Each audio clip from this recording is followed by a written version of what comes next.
The biggest secrets in the martial arts are not hidden.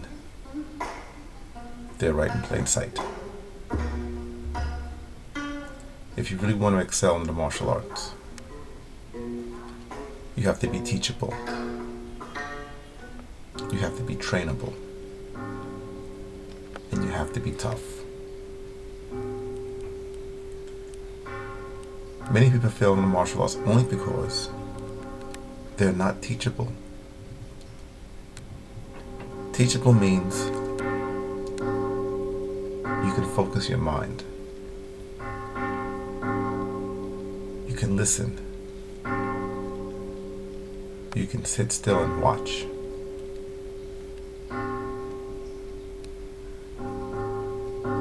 Your heart is open, your mind is open. You are always ready to take in the knowledge. You're always ready to listen, to see a little deeper. You're consistent and you're patient. Trainable means we can give you instructions and you stick with them. It also means if we're doing 500 punches, you will stick it out. If we're doing 50 push-ups, you will stick it out. If we're doing 30 minutes of stretching, you can stick it out. If we're doing 10 minutes of meditation, you can stick it out. It doesn't seem very complicated, but most people have a very difficult time doing any of that. The master directs the students to do a 10-minute meditation. Within 3 minutes, many minds are wandering and bodies are fidgeting. They can't even keep the body still. They become anxious. In some way, it's almost a form of mental illness. A light form, but it is a type of mental illness. When your mind cannot be at rest, at ease, still or quiet for even 3 minutes. It's like having a mental cold, as opposed to a mental flu or a mental cancer. If the student sticks it out and keeps working, they can get past that point. And the same with endurance, stamina, strength. Martial arts will always be challenging. If it's not challenging, what are we really doing? Which brings me to the third part, being tough. You gotta be tough, and that's all there is to it. Those who are not tough do not excel in the martial arts. Those who are not tough do not stick it out. Being tough is a choice. We choose to be tough or not tough. We choose how much we can really take. We decide how much do we think this is worth. Those who think it's worth a lot will put a lot into it. Those who think it's not worth much won't put much into it. You have to have physical toughness. And yes, that's a challenge. You have to have mental toughness. That's a greater challenge. You have to have emotional toughness. That's even a far greater challenge. But you even have to have spiritual toughness. Spirit. The spirit is divided into two parts, will and desire. Will is the vehicle or the rocket. Desire is the fuel.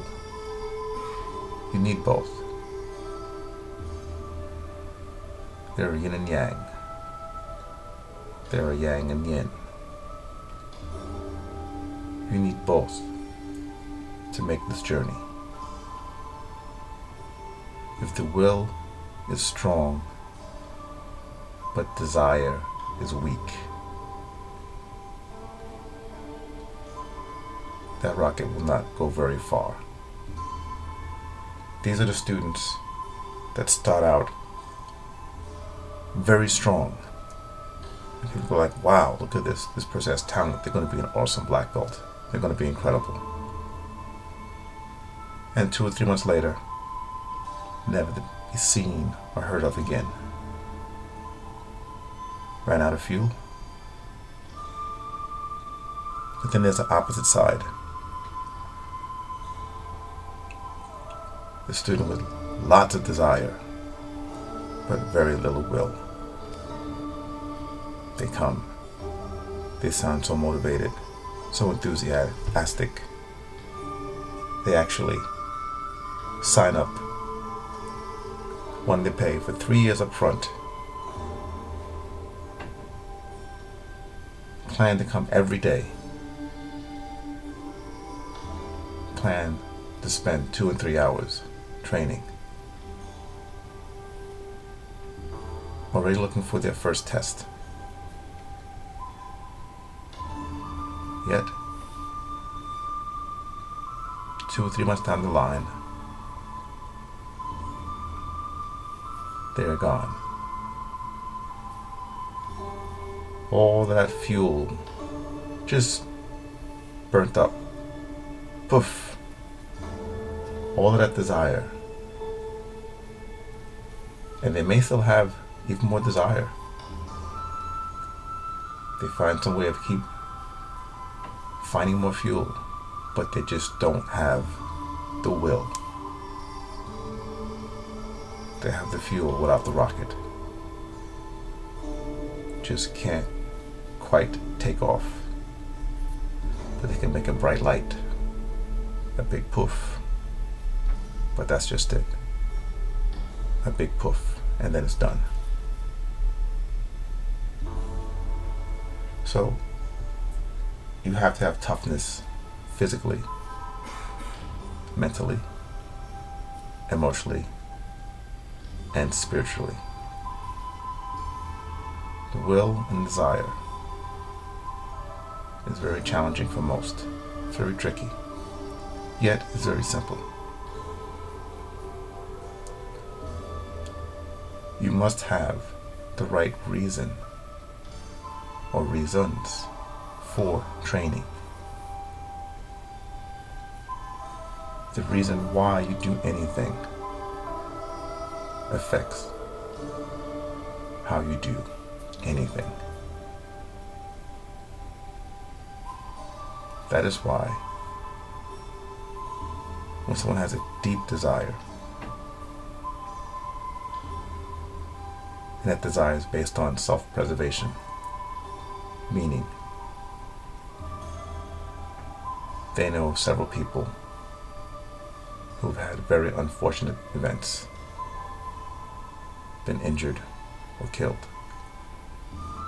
This changes their mindset. It changes their emotional makeup. It changes their reason for doing what they're doing, their reason for training.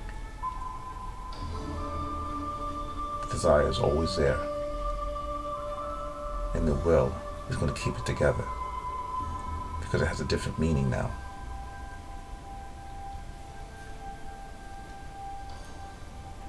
Those are students that come from the red. Then we have those that come from the blue, which is also good. Maybe most of their life they were searching for answers about themselves. Who am I? What do I want? What can I be? What can I do? How strong am I? Or maybe it's I've always wanted to be stronger, better. I've always known there was something deep inside of me just waiting to come out.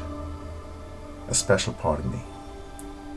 Some hidden talents, hidden strengths, hidden magic. And I've never had the opportunity to explore that. And now, for the first time in my life, I do. They found it. They found the possibility in the martial arts. And that ignited the fuel inside of them. And that galvanized all the parts of their rocket ship.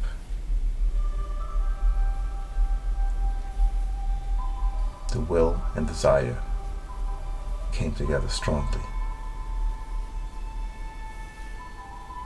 Their vehicle is solid, and their fuel is plentiful. Their will and desire are strong and in harmony. They have spiritual toughness.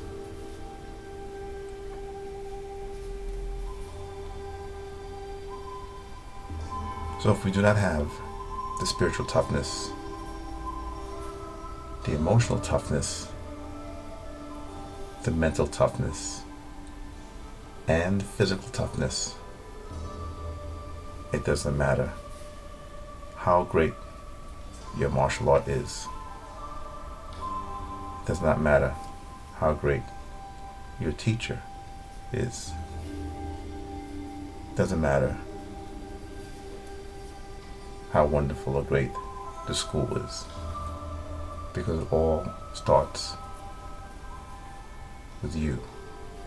It begins and it ends with you. It's the student that opens the way.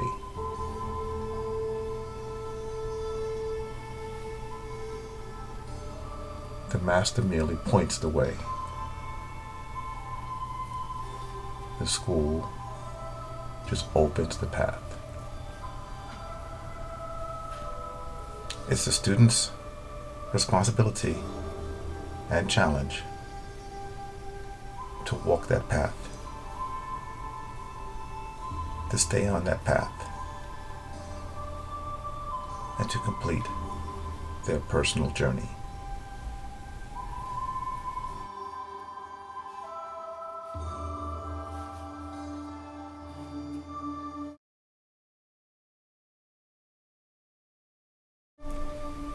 The goal of the cultivated martial artist is mastery of the inner path. Life is a journey. If you have a map, but don't know yourself, don't know where you are lost. If you know yourself, but don't have a map, don't know where you are, you can get lost. If you know yourself and have a map and know where you are, even if you get lost, you can find your way. The inner journey, the journey inside, is the most important journey a human being can make. It is the journey that the cultivated martial artist chooses to make. Contemplation, meditation, prayer, and taking action is the way. Martial arts philosophy is action philosophy. Along the path of the martial arts journey, we can come across The 7 discoveries. 1. What feeds you? 2. What blocks you? 3. What lifts you? 4. What are your fears? 5. What are your needs? 6. What are your weaknesses? And 7. What are your strengths? And the 7 discoveries help to lead you to understanding your life's purpose. When I say what feeds you, I'm speaking physically, mentally, emotionally, and spiritually. When I say what blocks you, I'm speaking of the physical limitations, the mental limitations, emotional or spiritual. When I say what lifts you, I'm speaking of the body, the mind, the soul, and the spirit. These 7 personal discoveries are some of the greatest gifts of the journey.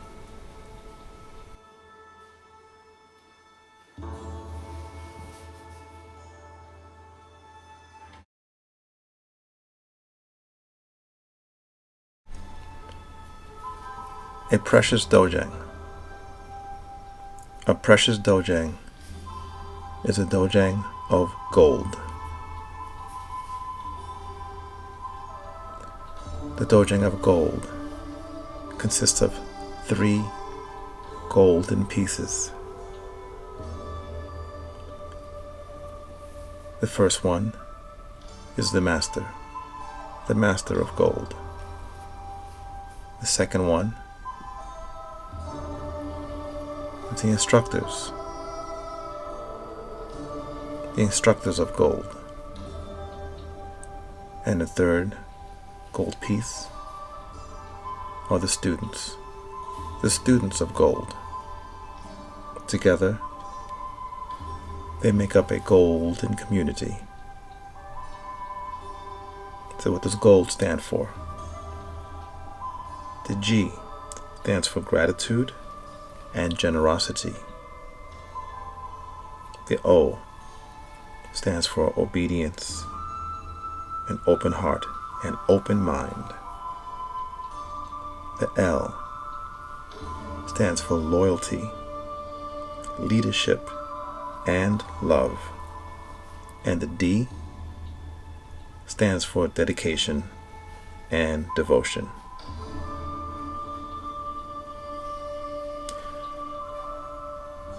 When the students are grateful and generous, everyone benefits more. All of the students, all of the instructors, and the master. When the instructors have gratitude and generosity, everyone benefits more. The instructors, the student, and the master.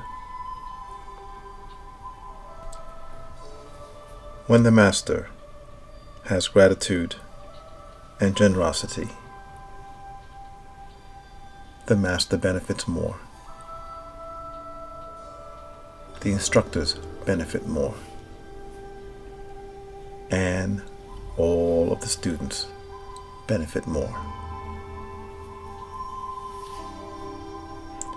When the students have obedience, an open heart, an open mind, the whole school benefits. When students follow the instructors' directions the guidelines, the rules of the school. Everyone benefits. When the instructors do the same, everyone benefits. And when the master does the same, everyone benefits. And when the students have an open heart and open mind, and the instructors have an open heart and an open mind, and the master has an open heart and an open mind, this can never be replaced. Everyone benefits immensely. And when the students are loyal and can show leadership and love, when students can take initiative to help clean, to help organize, to help direct new students, everyone benefits. And when the students show love, of course, the student benefits, the instructors benefit, and the master.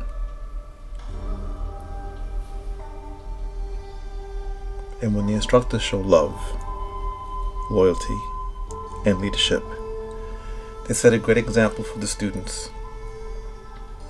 The students benefit, the instructors benefit, and the master benefits. And when the master shows loyalty, leadership, and love, all benefit. And when the student, the instructors, and the master all have dedication and devotion, all of this together creates a community of gold, a dojang of gold, one whose value cannot be measured because it is so great.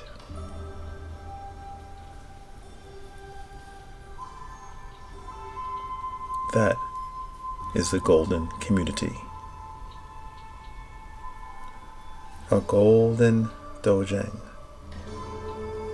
with a gold standard.